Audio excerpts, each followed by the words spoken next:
Hello బెటీస్. Yes, మీరు నాకు చాలా కమెంట్స్ పెట్టారు. హెయిర్ రీగ్రోత్ ఉందా అక్క, హెయిర్ ఫాల్ ఎలా ఉంది అని, యూస్ చేయొచ్చా లేదా అని. సో హెయిర్ ఫాల్కి వచ్చినట్లయితే నాకు ముందు చాలా హెయిర్ ఊడేదండి. ఇప్పుడైతే రోజు మొత్తానికి 20 or 25 స్టాండ్సే ఊడుతుంది. సో మీ ముందరే నేను హెయిర్ కోమ్ చేసి లైవ్గా చూపిస్తున్నా ఎంత హెయిర్ ఫాల్ అయింది అని. సో ఇది నిన్న నేను హెయిర్ కోమ్ చేసి తీసుకున్న విజువల్ ఇది. సో ఇది అన్నమాట. సో నన్ను అడిగితే హెయిర్ రీగ్రోత్ గురించి అడిగినట్లయితే ఫ్రంట్లో నాకు బేబీ హెయిర్స్ అయితే పెరిగాయి. సో దానివల్ల నాకు ఫ్రంట్లో కొంచెం వాల్యూమ్ అనేది కొంచెం జనరేట్ అయిందనమాట. హెయిర్ లెంత్ విషయానికి వస్తే కనుక నాకు 1 monthలో అంతేం హెయిర్ లెంత్ రాలేదు, ఒక 1.5 ఇంచే పెరిగింది.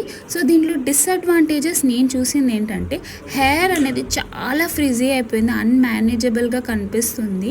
అండ్ హెయిర్ ఫాల్ అనేది గ్రాడ్యువల్గా రెడ్యూస్ అయింది. అదైతే నేను డిసడ్వాంటేజ్ అని చెప్పను, ఎందుకంటే గ్రాడ్యువల్గా హెయిర్ ఫాల్ అనేది నాకు తగ్గింది. హెయిర్ లెంత్ అయితే అంత పెరగలేదండి.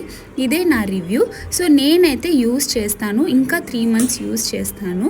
సో మీరు నా రిజల్ట్స్ చూసారు కదా.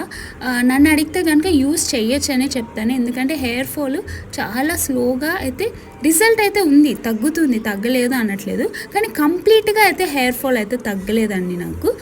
ముందు కంటే కంపేర్ చేస్తే చాలా వరకు బెటర్ అనే చెప్తాను. అండ్ రీగ్రోత్ విషయం వస్తే నా ఫ్రంట్లో మీరు చూసారా, అక్కడ నాకు హెయిర్ అనేది ఫిల్ అవుతూ ఉంది. సో అక్కడ బేబీ హెయిర్ వచ్చి అక్కడ కొంచెం ఒత్తుగా కూడా అయింది నా చుట్టూ.